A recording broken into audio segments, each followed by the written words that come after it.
ये गांव के लोग मान गए तो मैं ये मेरी इनोवा तैयार, मैं अपने घर गया।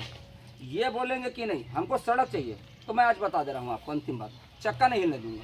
और आंदोलन ये आंदोलन थोड़ी है, मेरी अकेले की लड़ाई है। सूरजपुर अगर मैं पहुँच गया और इस बात का गुहार कर दूंगा तो संभलने नहीं दूंगा। तो ये तो एकदम स्पष्ट सा चीज़ है। दोनों तक कल कितनी बड़ी बेईमानी करके गए हैं CCL के अधिकारी, आपको मालूम है? मेरे भावनाओं के साथ मजाक करेंगे हैं।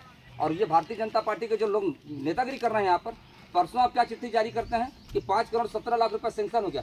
5 करोड़ 17 लाख रुपए 2025 का सेंक्शन है, तो पैसा कहाँ है? काहे नहीं बनवा दिए 4 महीना में? मानमती का जान क्यों लिए? आगे कितने लोगों की जान लेंगे? आने वाला 5 मिनट किसके लिए खतरनाक होगा मालूम है? अरे सड़क तो बनवा लीजिए। दूसरे दिन पेट्रोल टंकी के सामने एक जवान बच्चे की मृत्यु हो जाती है 27 साल के एक्सीडेंट में। हम लोग चक्का जाम करने नहीं गए, तो NH है। आपको अपनी सावधानी खुद बरतनी पड़ेगी। NH में इस्लामपुर में भी तो गुरुजी मर गया। मरने दीजिए, मैं कल मर जाऊंगा। कल मैं मर जाऊंगा तो मैं राहुल को थोड़ी बोलूंगा कि तुम बिलासपुर में आके चक्का जाम करके पूरा परिवार लेकर भूख हड़ताल बढ़ जाए। मेरा ड्राइवर गलती क्या हो सकता है, मैं मर सकता हूँ।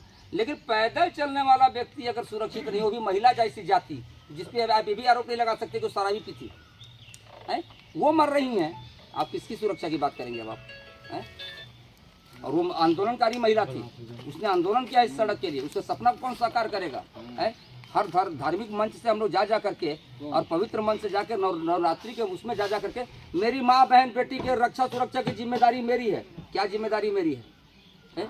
कि मेरी माँ बहन बेटी मरते रहेंगे और मैं घर में जाकर चूड़ी पहन के बैठूंगा? मैं उन्हें तगड़ी करना जानबे नहीं करता, मर जाऊंगा लेकिन न्याय दही बनने नहीं। ये लोग जो चाहेंगे, ये गांव का मामला है। आप अच्छे से बैठ लीजिए, आपको सब लोग गांव के लोगों के साथ बैठ लीजिए। मैं गांव के लोगों को बुला दे रहा हूँ, सबको खबर कर रहा हूँ, धीरे धीरे लोग आ रहे हैं। आप बैठिए, गांव का जो निर्णय होगा मेरा वो है अंतिम निर्णय। 5 महीने से राशि आ गया है, तो वो 5 महीने से आप अब तक रोड का काम क्यों नहीं कर पाए? आप किसी प्रकार का कोई प्रयास क्यों नहीं कर पाए? और आप यहाँ तक बता दिए कि हमने एजेंसी नियुक्त कर दिया है। कल CCL के कर्मचारी आए, उनने बताया कि नहीं कोई एजेंसी नियुक्त नहीं हुआ है। किस तरीके की अफवाहें हैं, किस तरीके की बात केवल पंकज तिवारी को रोकने के लिए?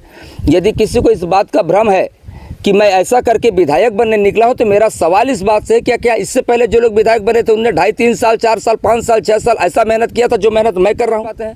आप राजनीति में केवल जन्मदिन मनाने के लिए, आप राजनीति में केवल बड़ा उद्घाटन करने के लिए, आप राजनीति में केवल मुख्य अतिथि बनने के लिए, आप राजनीति में केवल फूलमाला के लिए और ताली बजाने के लिए और जिंदाबाद के लिए यदि पैदा हुए हैं, तो मेरे को लगता है कि ऐसे किसी भी नेता को जिसका जनता से कोई सरोकार नहीं है और जनप्रतिनिधि की भूमिका में यदि अपने दायित्वों का निर्वहन कर रहा है, तो उससे बेहतर उसका मर जाना ज़्यादा अच्छा है यदि आपको राजनीति करना है।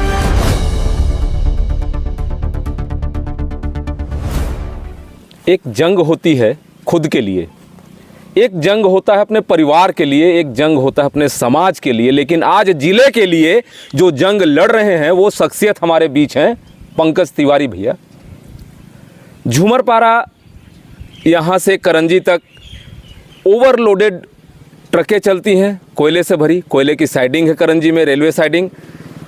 आपने सुना होगा इस बीच मानमती प्रजापति जो खुद इस सड़क के लिए शायद आवाज़ भी बनी थी कभी, उनकी आवाज़ को बुलंद कर रहे हैं पंकज तिवारी। और क्यों?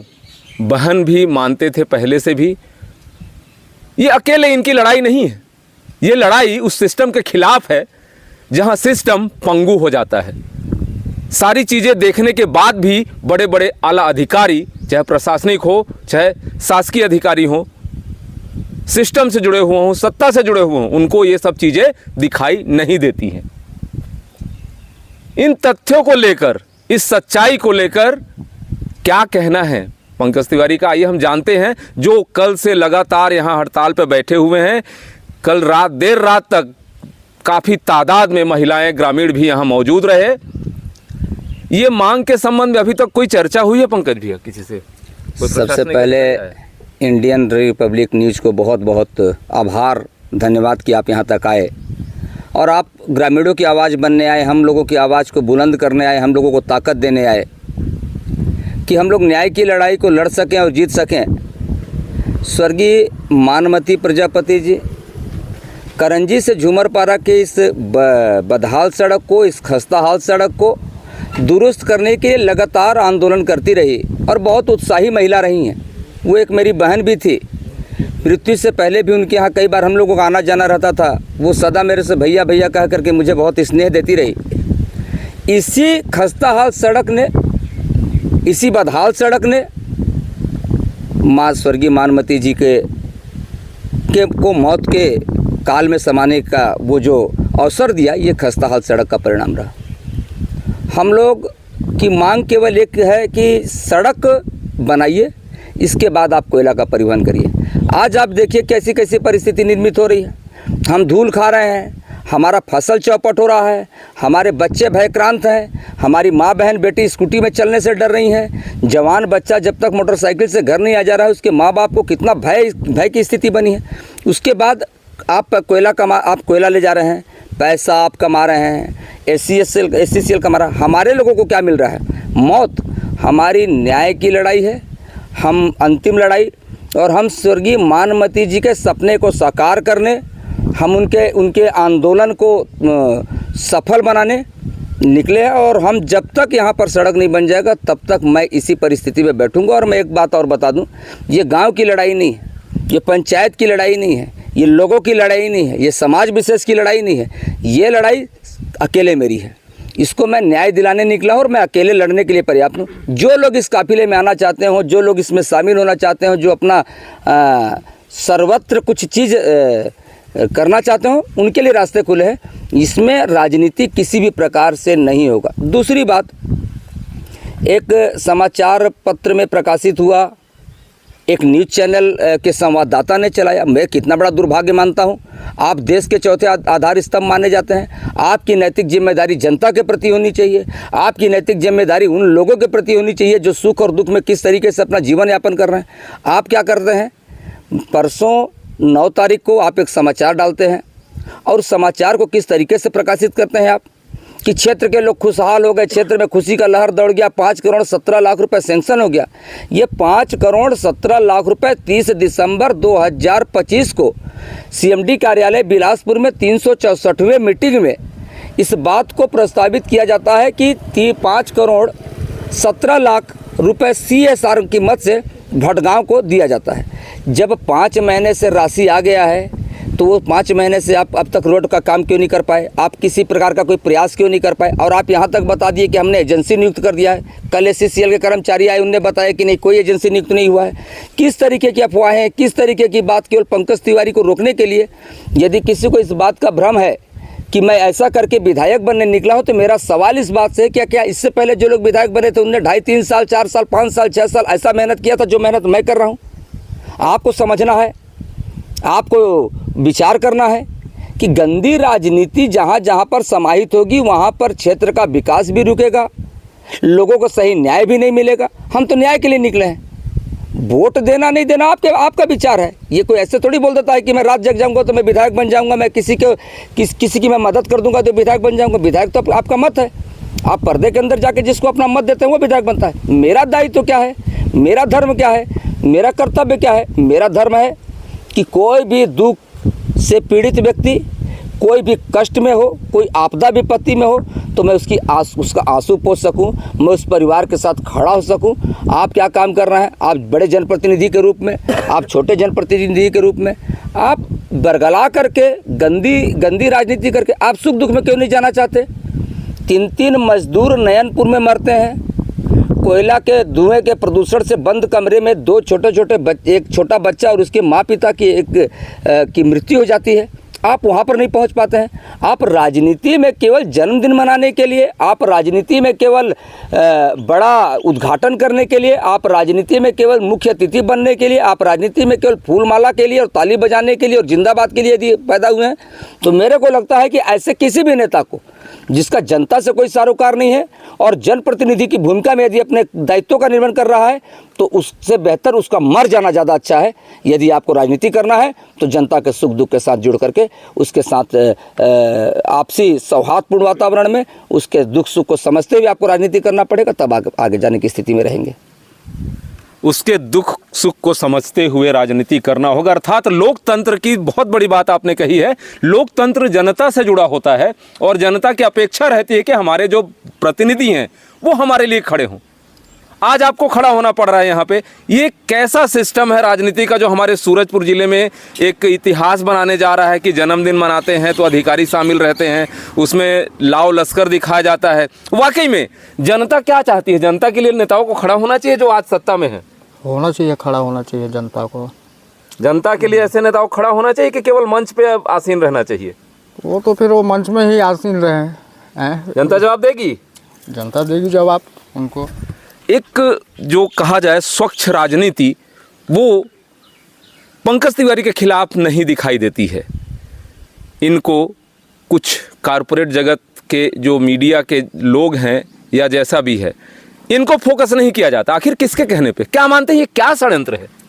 ये लोगों में वो है कि जैसे आप आगे बढ़ते हैं तो आपको ब्रेक करने का जो प्रयास होता है वो कुछ ही लोग करते हैं। बहुत सारे लोगों का स्नेह भी रहता है, प्रेम भी रहता है, विश्वास भी रहता है। कुछ लोग हैं, और आपका ये कहना सही है, चूँकि आप लोग एनालिसिस करने वाले लोग हैं, आप जनता से रूबरू होने वाले लोग हैं, आप मीडिया से रूबरू होने वाले लोग हैं, आप प्रशासनिक क्षेत्र में काम को बहुत नज़दीक से देखने वाले लोग हैं। ऐसी स्थितियाँ निर्मित होती हैं कई बार कि उनको ये लगता है कि यदि मेरा नाम ज़्यादा हो जाएगा तो सबको देखिए एक बात से डर लगता है कि कहीं मैं विधायक ना बन जाऊँ। और मैं विधायक बनूँगा तो मैं आपको दावे के साथ एक बात कह सकता हूँ, मेरा विधायक बनने की कभी इच्छा नहीं रही। मैं एक बार विधायकी को केवल इस बात के लिए टच करना चाहता हूं कि मैं इस देश में बताना चाहता हूं कि जिस दिन मेरे जैसे लोग विधायक बन करके आएंगे, पूरे देश में प्रेम नगर विधानसभा का नाम, यहाँ के एक एक लोगों को राहत, यहाँ के एक एक लोगों के लिए जीना मरना। मैं आपको जुबान देता हूँ कि मैं रायपुर कभी नहीं दिखूँगा। जनता के बीच में रहना पड़ेगा, इनके सुख दुख के साथ रहना पड़ेगा। ये लोगों को भयक्रांत करता है, लोग इससे थोड़ा सा डरते हैं। ये बात सही है। ये चीज़ें, ये तथ्य लोगों को, ऐसे राजनीतिक लोगों को निश्चित तौर पे तल्ख लगती होंगी। आपके जो जनता के लिए तल्ख तेवर हैं ऐसे राजनीति के विरुद्ध में, क्या लगता है आने वाला समय जो है, मानमती जी, स्वर्गीय मानमती जी को न्याय दिलाने के लिए आपने जो कदम बढ़ाया है, ये कब तक जारी रहेगा और क्या संदेश रहेगा? ये सत्य है कि मैं 50 साल की आयु पूरी कर चुका हूं और मैं बिल्कुल बदले हुए रूप में निकला हूं। बिल्कुल बदला हुआ मेरा तस्वीर है और मैं बिल्कुल स्पष्ट जनता को ये बताना चाहता हूं कि मैं पिछले बार वाला पंकज तिवारी अब नहीं हूं। पहले भी मैंने अच्छा काम किया, मैंने गलत कभी नहीं किया, लेकिन मैं एक बात बता रहा हूं, कई बार हम लोग व्यवहारिक तरीके से, कई बार आपसी तरीके से, कई बार ये लगता है कि कुछ लोग बोलना चाहते हैं तो उसको भी सुनना चाहिए। अब मैं सुनने की स्थिति में नहीं हूँ। मैं न्याय की अंतिम लड़ाई लड़ने निकला हूँ। जहाँ जहाँ पर न्याय की लड़ाई में मेरे को मृत्यु भी अगर हो रहा हो, मेरी मृत्यु भी अगर सुनिश्चित हो, तो मैं बिल्कुल हंस के तैयार हूँ, बिल्कुल हंस के स्वीकार करने की स्थिति में हूँ। जब तक सड़क नहीं बनेगा तब तक मैं इसमें गाड़ी नहीं चलने दूंगा। ये मैं आपको अंतिम बार फिर से बता रहा हूँ, ये मेरी न्याय की अंतिम लड़ाई है। बिल्कुल इस तरीके से समझौता नहीं होगा। इस सड़क के लिए न्याय की लड़ाई, स्वर्गीय मानमती के लिए न्याय की लड़ाई, आपने सुना। गांव के कुछ और भी लोग हमारे साथ मौजूद हैं, उनसे भी हम जानते हैं कि पंकज तिवारी आज जो आप लोगों के लिए यहाँ पे खड़े हैं, आप लोगों के लिए अंतिम सांस तक लड़ाई लड़ने को तैयार हैं। क्या मानना है आपका? हम लोग को मानना तो ज़रूरी है, क्योंकि पंकज तिवारी को हम लोग को साथ देना है। काहे देना है कि सच्चाई में लड़ रहे हैं। तो सच्चाई यहाँ रुका हुआ है, छुपा हुआ है, उसको खोदल के पंकज तिवारी निकाल रहे हैं सच्चाई को। तो पूरा इंडिया देख लो तो सच्चाई कहाँ छुपा है। हैं, मानमती तो सड़क हो गया, उसी का नाम से हम लोग इतना प्रगति कर दिया। तो मानमती जो सड़क हो गया, हम लोग रोड जरूर से ज़रूर बनवाएं, क्योंकि दुर्घटना होते जा रहे हैं। हैं, आज दुर्घटना नहीं होता तो हम लोग आज ऐसा मौका हमको भी नहीं मिलता। तो हमको ऐसा मौका भगवान भी दिया है, तो रोड का भी काम हो जाना चाहिए। जो भी अधिकारी आते हैं कहते हैं ऐसा है वैसा है, 5 करोड़ निकल गया, 18 लाख निकल गया, ये सब हमारे लिए फालतू है। क्यों फालतू है? तेरे कोई तरीका है? कोर्ट में जो काम होता है उसका कोई सर्टिफिकेट मिलता है, स्टाम्प में लिखा पढ़ी करता है, उसका भी वाउचर रखते हैं। तो हमको वाउचर चाहिए, क्या चाहिए? गलत बोल रहा हूँ भाई? तो हमको जब तक ये सड़क बनेगा नहीं, आप लोग का आंदोलन पंकज भाई के साथ जारी रहेगा? जारी रहेगा हमारा साथ। क्यों? तो पंकज भैया रहेंगे तो हम लोग थोड़े गांव गली के छोड़ देंगे अकेले। जब तक हम भी का त्याग दिए थे, जब तक प्राण रहे तो रहे, बाकी उसका न्याय होना चाहिए। बहुत बड़ी बात ग्रामीणों ने भी कही है यहाँ पे। अब देखना होगा यह प्रयास, यह जो जान जोखिम में डालकर अपने इस लीला को समाप्त करने की बात पंकज भैया ने कही। और पंकज तिवारी वो शख्सियत हैं जिन्होंने ये भी कहा कि अब मेरे तेवर सुनने के ही मात्र नहीं रहेंगे, अब मैं बोलूँगा और जनता के लिए अंतिम सांस तक अपनी जंग जारी रखूँगा। अब देखना होगा आने वाले समय में यह आंदोलन क्या रूप लेता है, क्या मांगें पूरी होती हैं और किस दिशा में जाता है, यह तो देखने वाली बात होगी। Doctor Pratap Narayan Singh, Indian Republic news, गणतंत्र भारत की स्वतंत्र आवाज़।